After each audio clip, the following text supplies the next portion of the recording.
In less than 2 short weeks, they've plunged from presiding over the best-selling newspaper in the land and putting together the biggest media deal the country's ever seen to scrapping for their corporate lives. Just before 2:30 this afternoon, they'll tread this corridor in Portcullis House in Westminster to prepare for their much-awaited appearance before the Culture, Media and Sport Committee. It promises to be captivating political theatre. In one of the committee rooms on this floor, for the very first time, all three of the people right at the top of the news of the world will be questioned in public.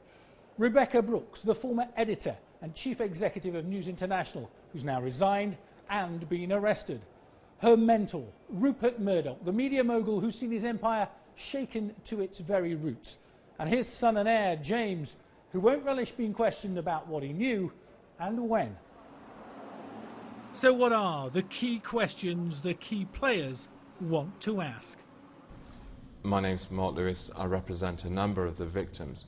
The committee is going to have to ask a number of questions. The first question they should be asking to Rebecca Brooks is, what did she mean when she said it's going to get worse in a year's time?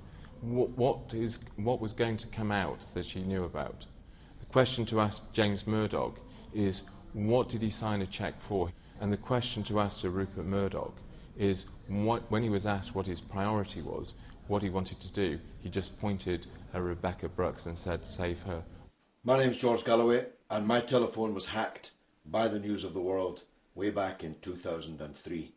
I hope the Select Committee will use the enormous power and prestige that it has to get to the bottom of this matter, to find out from these three witnesses what they knew and when they knew it, and why they took the actions to hush things up that they undoubtedly did. I'm Adrian Sanders. I'm a Liberal Democrat member of the committee, and I want to be asking the questions that everybody really wants answers to. Who, what, why, how, and in particular, who is going to take responsibility?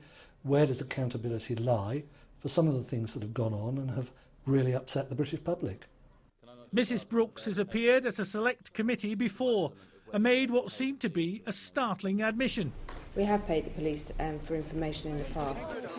She later said she'd been misunderstood and on police bail this time is likely to be very wary about which questions she answers and how. Whether we find out any more than we already know about what went on at the News of the World during the murky days of the alleged hacking is debatable. That the triumvirate who were running the organisation at the time are being interrogated in public is fascinating in itself. David Bowden, Sky News, Westminster.